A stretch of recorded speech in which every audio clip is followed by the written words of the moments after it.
Hi మామాస్, ఎలా ఉన్నారు అందరూ? నమస్తే, నేను మీ మామ మంచోడు. Welcome to Mama's review.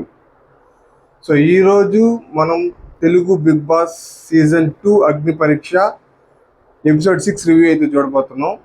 So ముందర రివ్యూలోకి వెళ్ళేటప్పుడు ఒక చిన్న విషయం డిస్కస్ చేసుకోవాల్సిన పరిస్థితి చాలా అయితే ఇంపార్టెంట్. ఎందుకంటే అసలుకి బిగ్ బాస్ టీంకి ఏమైనా ఉందా బుర్ర కానీ బుద్ధి కానీ ఏమైనా ఉందంటారా? నాకైతే ఉందని అయితే అనిపించడం లేదు. అసలు ఆ జడ్జెస్కి అయితే అసలు నాకు అర్థం కావట్లేదు, వాళ్ళు జడ్జిలను ఎట్లా చేశారో ఏందో ఈరోజు ఎపిసోడ్ చూస్తారు. అంటే ఒక డిగ్నిటీ ఆఫ్ లేబర్ అనేది ఒకటి ఉంటుంది. అంటే ఏ జాబ్ చేస్తున్నా వాళ్ళు చేసేదానికి మనం ఇచ్చే గౌరవం ఏదైనా డిగ్నిటీ ఆఫ్ లేబర్ అటువంటిది లేనే లేదు. ఎవరో ఒక 10 మంది కంటెస్టెంట్స్ కానీ ఒక 20 మంది కానీ ఏదో మనం బిగ్ బాస్లో చేద్దామని చెప్పి వచ్చారు. అట్లాగని చెప్పి వాళ్ళ చేత ఏ పనైనా చేపించేద్దామని, ఏదైనా చేపించేద్దామని, సో మీ టీఆర్పీ కోసం లేదంటే మీ ప్రమోషన్స్ కోసం, సో ఏదైనా చేపించేద్దాం. అట్లీస్ట్ కొద్దిగా ఆలోచించాలి కదా. అది అసలు రాను మనం అయితే దీని గురించి మాట్లాడుకుందాం. ఫస్ట్ ఈరోజు కంటెస్టెంట్స్ ఆల్రెడీ టాప్ 15లో 3 మెంబర్స్ అయితే వాళ్ళు ఆల్రెడీ సెలెక్ట్ అయిపోయారు. సో వాళ్ళు 3 మెంబర్స్ని పిలిచారు, సో ఒకరిని కూర్చోబెట్టారు. సో మిగిలిన వాళ్ళు షార్ట్ లిస్ట్ అయిన క్యాండిడేట్స్, హోల్డ్లో పెట్టిన వాళ్ళు 18 మెంబర్స్ అయితే వచ్చారు. ఆ 18 మెంబర్స్ని కూడా పిలిపించారు. సో ఆ 18 మెంబర్స్ని ఇంకొక సైడ్లో కూర్చోబెట్టారు. సో ఇంకా టాస్క్ అయితే స్టార్ట్ అయింది. సో అఫ్ కోర్స్ ఇంకా శ్రీముఖి అందరిని పిలిచింది, అందరు వచ్చారు. సో టాస్క్ అయితే నాకు చాలా బాగా నచ్చింది. అదేంటంటే డేర్ ఆర్ డై, డేర్ అయినా చెయ్యి లేదంటే చావనైనా చావు అంట. So I like the task name, dare or die అంట. సో ముందర మనం వెళ్ళిపోదాం. టాస్క్లో ఫస్ట్ టాస్క్ వచ్చేసి టాస్క్ 1 ఏమి ఇచ్చారు అని అంటే, సో ఈ 18 మెంబర్స్లో నుంచి బాగా కుళ్ళిపోయిన వెజిటేబుల్స్ ఉంటాయి కదా, టమాటాలు, అరటిపళ్ళు, సో అన్ని ఆల్ వెజిటేబుల్స్, కూరగాయలు, ప్రతి ఒక్క కూరగాయని బాగా బిగ్ బాస్ టీమ్ ఎన్నో రోజుల నుంచి కొల్లబెట్టారంట. సో ఆ కొల్లబెట్టిన వాటిని మనకి చూపించి, సో వాటిని మనం ఒక గ్లాస్ లోపలికి వెళ్తే ఆ గ్లాస్ పై నుంచి ఒక 2 కంటెస్టెంట్స్ మన మీద కుళ్ళిపోయిన వేస్తారు.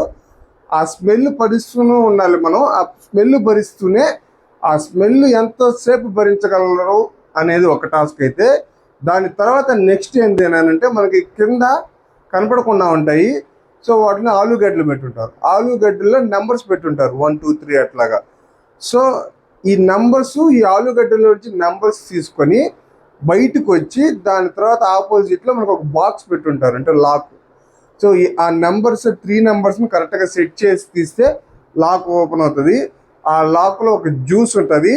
ఆ జ్యూస్ తాగి ఒక 5 సెకండ్స్ నిలబడితే సో అది టాస్క్ కంప్లీటెడ్. టాస్క్ 1 అయితే చాలా అంటే చాలా బాగుంది. సో 18 మెంబర్స్లో ఎవరు టాస్క్ ఆడతారు అని అంటే, అందరూ నేను ఆడతాను ప్రతి ఒక్కరు బయటకు అయితే వచ్చారు. కేవలం ఒక్కరు తప్పితే 17 మెంబర్స్ కూడా నేను ఆడతానని అయితే చెప్పారు. సో 17 మెంబర్స్లో నుంచి ఓన్లీ అసలు మిమ్మల్ని ఎందుకు ఆడించాలి అని చెప్పి మామూలుగా మన జడ్జిలు అంతా క్వశ్చన్స్ అడగడం, జస్ట్ వాళ్ళు రెస్పాండ్ అవ్వడం అంతా అయితే జరిగింది. ఇంకా సరే, దాంట్లో నుంచి ఒక ఇద్దరిని, శాలిని అండ్ అమన్, వీళ్ళిద్దరిని అయితే టాస్క్ 1లోకి బీబీ టీం అయితే తీసుకునింది. సో వాళ్ళిద్దరు అయితే వెళ్ళిపోయారు. వాళ్ళకి కళ్ళకి గ్లాసెస్ పెట్టారు, సో లోపల పెట్టారు. ఆల్రెడీ గెలిచిన వాళ్ళు ఉన్నారు కదా, సో నన్ను మిథిలేష్ ఇచ్చారని వాళ్ళిద్దరిని తీసుకుని వచ్చి వెజిటేబుల్స్ వీళ్ళిద్దరి మీద పోపించారనమాట. సో పోపిస్తూ ఉంటే వాళ్ళైతే దే స్ట్రాంగ్.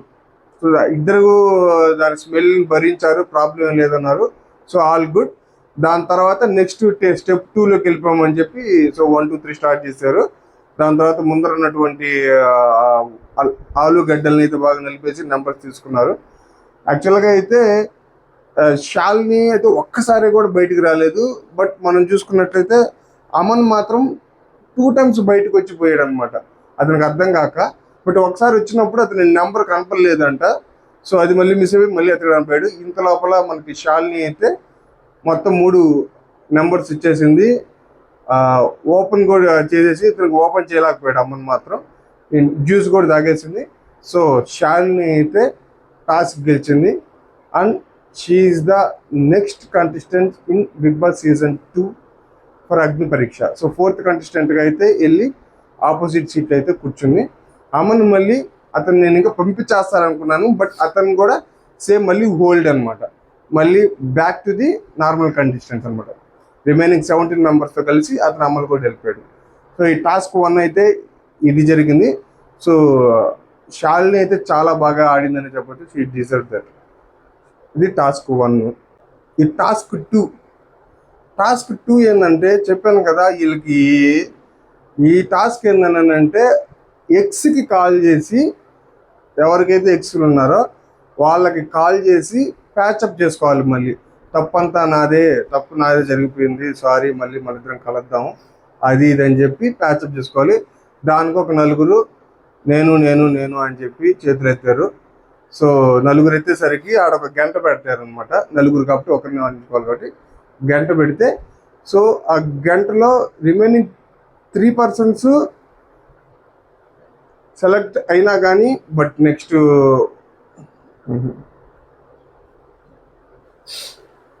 4 members వచ్చారు నేను ఈ టాస్క్ చేస్తానని చెప్పి. దాంట్లో ఒక గంట పెట్టారు. గంట కాడి నుంచి మనం ఎవరు తీసుకుంటారో 1 2 3 స్టార్ట్ అవ్వగానే ఓన్లే ఈ టాస్క్లో చేయడానికి రెడీ అనమాట. సో ఫస్ట్ రోహిత్ అయితే బిల్లుని తీసుకుంటాడు, ఫోన్ చేస్తాడు వాళ్ళ ఎక్స్కి, బట్ వాళ్ళైతే లిఫ్ట్ చేయరు. అట్లాగే రిమైనింగ్ 2 candidates 3 contestants కూడా ఫోన్లు చేస్తారు, వాళ్ళైతే లిఫ్ట్ చేయరు. సృష్టికి ఛాన్స్ వచ్చింది. సృష్టి అయితే వాళ్ళ ఎక్స్కి అయితే ఫోన్ చేసింది, నేను ఇలాగా సారీ, నా తప్పు జరిగిపోయింది, మళ్ళీ మనం కలుద్దాము, ఇదంతా మర్చిపోదాము, కొత్తది స్టార్ట్ చేద్దాము, అది ఇది అని చెప్పి. సో ఆమె అతన్ని ట్రై చేసింది, బట్ అతను మాత్రం ఇది ఆల్రెడీ అయిపోయింది కదా, నువ్వు ఎందుకు మళ్ళీ కొత్తగా చేస్తున్నావు, అది ఇది అని చెప్పింది. షీ ఫెల్ట్ వెరీ బ్యాడ్ అంటే చాలా బాధపడింది ఆమె కూడా మాట్లాడేటప్పుడు, రియల్గానే అనిపించింది. బట్ నాకు ఇక్కడ నచ్చింది ఏంటి అని అంటే, ఆ ఆపోజిట్ పర్సన్ కరెక్టా లేదంటే ఈ సృష్టి కరెక్టా అనేది మనకి తెలియదు, ఎవరికి తెలియదు. ఈ శ్రీముఖి గారు ఏం చెప్తున్నారని అంటే, క్లాప్స్, ఆమెను పొగడ్డం ఎందుకు, ఈమెమి తప్పు చేయకపోయినా కానీ తప్పు చేసిన వాళ్ళనే మళ్ళీ అడిగి టాస్క్ కోసం ఫోన్ చేసి ఇంత ప్రాధాయపడిందనంటే హ్యాట్స్ ఆఫ్, గట్స్కి హ్యాట్స్ ఆఫ్. ఎవరు చెప్పారు అతను ఆపోజిట్ పర్సన్ తప్పు చేశాడని? నీకు తెలుసా? నువ్వెట్లా జడ్జి చేస్తావు? ఒక సృష్టి తప్పు చేసి విడిపోయిందేమో, అట్లాగే జడ్జి చేయడం అనేది చాలా అంటే చాలా రాంగ్. నాకైతే అస్సలుకైతే నచ్చలేదు. So maybe he's also right sometimes. అసలు అదైతే నాకైతే రాంగ్ అనిపించింది. అంటే వీళ్ళకి తెలిసిందే పక్కన వాళ్ళ గురించి ఏమీ ఇలా, ఈవెనైతే పొగిడేసారు. సో మొత్తానికైతే ఈమెయితే గెలిచింది. సో ఈవెన్ పోయేసి మళ్ళీ కంటెస్టెంట్స్గా యాడ్ చేసుకున్నారు. 5th contestant అయితే ఈమె కూడా యాడ్ అయ్యింది. సో నాకైతే ఈ విషయంలో శ్రీముఖి ఇది అసలు నాకు 100% రాంగ్ అనిపించింది. ఎవరిని జడ్జి చేయమాకు, నీకు అసలు ఏం తెలుసు అని, ఏం తెలియదు కదా. ఫోన్ చేసింది, ఒప్పుకోలేదు. అతను ఎంత స్ట్రాంగ్, ఈమె ఏం చేసిందో దానికని చెప్పి ఈమెను పొగడాలని చెప్పి పక్కన వాళ్ళని మనం బ్లేమ్ చేయడం అనేది చాలా రాంగ్. అదైతే నాకైతే నచ్చలేదు. ఒకవేళ అతను యాక్సెప్ట్ చేసి ఉంటే ఏం చేసి ఉండేవాళ్ళు అర్థం కాదు. అంటే ఇది ఎట్లా ఉండిందంటే టాస్క్, ఇది రియల్ టాస్కా లేదంటే జస్ట్ ఊరికనే జస్ట్ ఫోన్ చేసి ఒకవేళ వాడు యాక్సెప్ట్ చేసి ఉంటే పరిస్థితి ఏందనేది నాకు అర్థం కాదు. వాడు యాక్సెప్ట్ చేయలేదు కాబట్టి ఓకే. ఒకవేళ అతను యాక్సెప్ట్ చేసి ఉంటే వీళ్ళు నిజంగానే ప్యాచప్ అయ్యేవాళ్ళ, అంటే బిగ్ బాస్ కోసం ప్యాచప్ అయ్యేవన్నట్ట, లేకపోతే రియల్గానే ఈ బాధ తెలుసుకుని ప్యాచప్ అయినట్ట అనేది నాకైతే ఇప్పటికైతే క్వశ్చన్ మార్క్ ఉంది. సో అందుకని don't judge by its cover. అవి ఒకరు చెప్పిన దాన్ని బట్టి ఎవరు ఎప్పుడు నమ్మవద్దు. లోపల చదువు కానీ నీకు తెలిస్తేనే మాట్లాడడం కరెక్ట్ అని చెప్పి నా అభిప్రాయం. ఇంకా టాస్క్ 3 మెయిన్ టాస్క్ ఇదే. టాటూ ఎవరు వేయించుకోవాలంటే అందరు చేతులు ఎత్తారు. ఐ లవ్ బిగ్ బాస్ అని చెప్పి టాటూ వేయించుకోవడానికి ప్రతి ఒక్కరు చేతులు ఎత్తుతారు. ఎక్కడ వేయించుకోవాలంటే తెలుసా? 4head పైన అంట. 4head పైన కూడా ఐ లవ్ బిగ్ బాస్ అనేది వేయించుకోవడానికి అందరు రెడీ. మళ్ళీ అసలు ఈ కంటెస్టెంట్స్ అట్టున్నారు, ఇదేమన్నా బిగ్ బాస్ లోపల ఉన్నారా? కంటెస్టెంట్స్గా వెళ్ళడానికి, ఇది కూడా కంటెస్టెంట్కి వెళ్ళడానికి మళ్ళీ దాని తర్వాత ఇంటర్వ్యూస్ ఉంటాయి, దాని తర్వాత మెయిన్ బిగ్ బాస్లోకి వెళ్తారు. దీనికే వీళ్ళు ఇంత చేస్తున్నారంటే నాకైతే అర్థం కావట్లేదు. అసలు ఈ బిగ్ బాస్ టీం ఏం చేస్తుందో. వాళ్ళు I love you Bigg Boss అని చెప్పి ఒప్పుకుంటారని చెప్పి సో ఆల్రెడీ ఇక్కడ చేయి కార్డు వేపిస్తామని చెప్పారు. ఆ చేయి వేయడానికి కూడా అందరూ ముందుకు వచ్చారు. కానీ అక్కడ రాపిచ్చేది ఏందో తెలుసా, I love my Bigg Boss కాదంట, తూ నా బతుకు. అంటే మీరేమనుకుంటున్నారు అసలు నాకు అర్థం కావట్లేదు. మీరేమనుకుంటున్నారు అంటే మీ బిగ్ బాస్ కోసం ఒకటి తూ నా బతుకు అని చెప్పి వేయించుకోవాలా?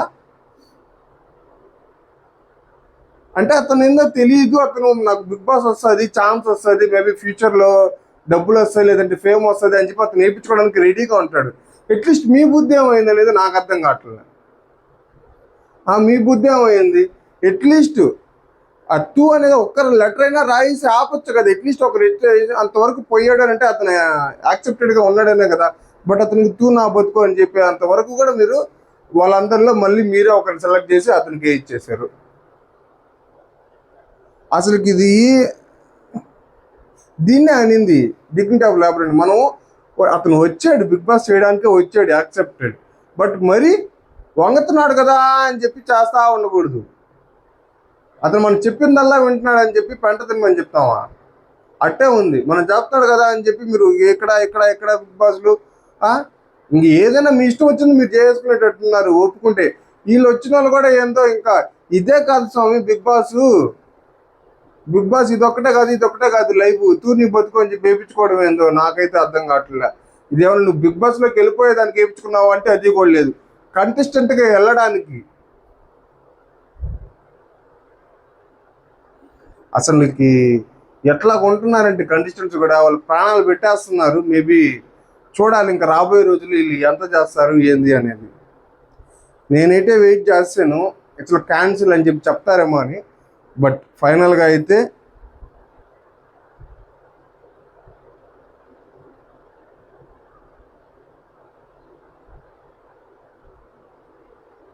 కృష్ణ తీసుకున్నాడు. అంటే సేమ్ దీనికి కూడా అదే ప్యాటర్న్, టాటూ కూడా అదే ప్యాటర్న్. అంతమంది వేసినప్పుడు గంట ఒకటి పెట్టారు. మీరందరిలో ఆల్రెడీ ఒక లేడీ వెళ్ళింది కాబట్టి ఓన్లీ జెంట్స్లో మాత్రమే వాళ్ళకి టాటూ వేపిస్తామని చెప్పారు. సో అక్కడ గంట పెడితే జెంట్ కృష్ణ తీసుకున్నాడు. కృష్ణకైతే మొత్తానికైతే టాటూ తూ నా బతుకు వేయించుకున్నాడు. అతను మళ్ళీ కంటెస్టెంట్గా అయితే వెళ్ళిపోయాడు. సో ఇది టాస్క్ 3. ఈ టాస్కులు చూడండి ఎట్టున్నాయో. ఇంకోటి తెలిసిందే, అప్పుడెప్పుడు బిగ్ బాస్లో చేస్తూ ఉండేది ఇది టాస్క్ 4 హెయిర్ కట్ అనమాట. ఇది ఇంకెవరు ఆల్రెడీ జెంటు తూ నా బతుకు వేయించుకున్నాడు కదా, ఇంక లేడీ ఉంది ఆ గుండు కొట్టేసేయాలి. ఎందుకు ఇంతవరకు కట్టేద్దామా, గుండు కొట్టించేసి సరిపోయా. అదే చేసి ఇంకా రాబోయే రోజులు ఈవెన్ ఇంకా అగ్ని పరీక్షగా మీరు కట్టింగ్ అంత లాభం కొట్టించారంటే బిగ్ బాస్కి ఇంక మీరు గుండు కొట్టేస్తారు అందరికి. నాకు అర్థమైపోయింది. అది అంతే, అది కరెక్టే.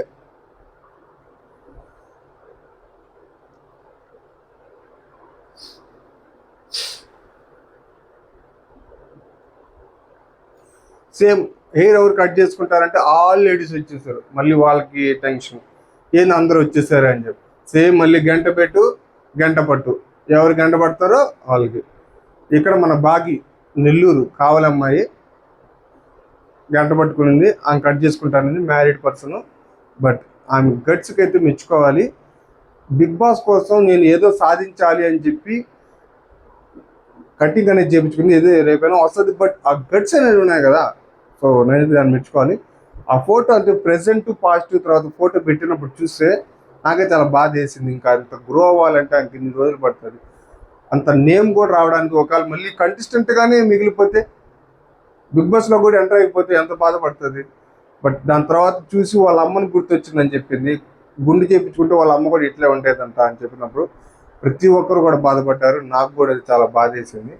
వాళ్ళ హస్బెండ్ని కూడా చాలా జోవియల్గా అయితే తీసుకుంది, చాలా పాజిటివ్గా తీసుకుంది. నా గొంతు గుర్తుపట్టాలి, నన్ను గుర్తుపట్టకపోయినా వాళ్ళ హస్బెండ్ అని చెప్పి చెప్తున్నారు. సో నాకైతే దాంట్లో చాలా బాగా నచ్చారు భాగ్య గారు. సో భాగ్య గారు కూడా నెక్స్ట్ కట్ చేయించుకున్నారు కాబట్టి ఆమె కూడా నెక్స్ట్ కంటెస్టెంట్స్లో యాడ్ అయిపోయినారు. ఇంకా టాస్క్ 5 ఫేట్ మీద ఎవరికి నమ్మకం ఉంది అని అంటే నీ నమ్మకం ఛాన్స్ అనమాట. ఒక 4 కార్డ్స్ తీసుకొచ్చారు. ఆ 4 కార్డ్స్లో 2 ఎగ్జిట్ ఉంటాయి, 2 టాప్ 15 కంటెస్టెంట్స్ అని ఉంటుంది. ఎవరైనా ఇద్దరిని సెలెక్ట్ చేస్తారు.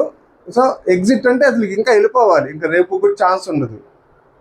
ఈరోజే గెలిచామా లేదంటే వెళ్ళిపోయామా, అదొక్కటే. సో చెప్పగానే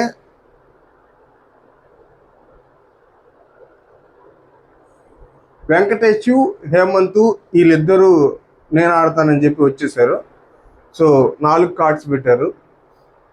4 కార్డ్స్ పెడితే వెంకటేష్ ఒక కార్డు, హేమంత్ ఒక కార్డు తీసుకున్నారు. ఏమైంది అని అంటే ఇద్దరికి ఎగ్జిట్ అనే వచ్చింది.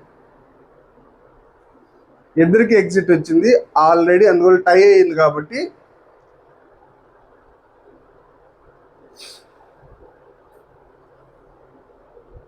ఫేస్ ఆఫ్ ఛాలెంజ్ చేశారు. అంటే ఇద్దరిని కలిసి ఒక ఛాలెంజ్ ఇచ్చారు.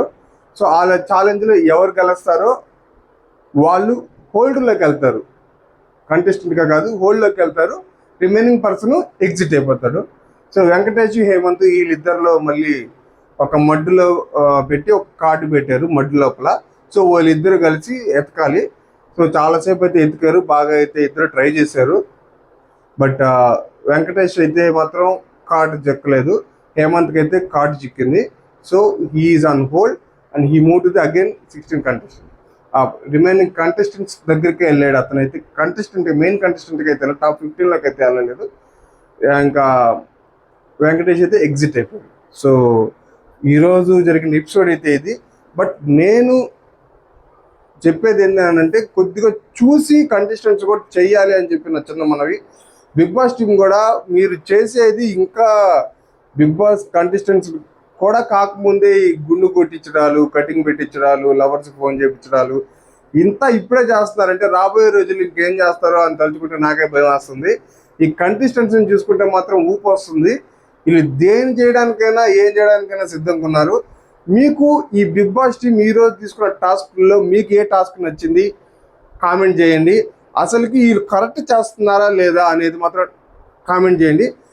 మీ రివ్యూ మీకు ఎలా ఉంది, మేము ఏమైనా చేంజెస్ చేసుకోవాలా అనేది కూడా కామెంట్ చేయండి. సో లైక్ చేయడం మాత్రం మర్చిపోమాకండి, షేర్ చేయండి, సబ్స్క్రైబ్ చేసుకోండి. సో నేను యువర్స్ మామ సైనింగ్ ఆఫ్. Bye bye.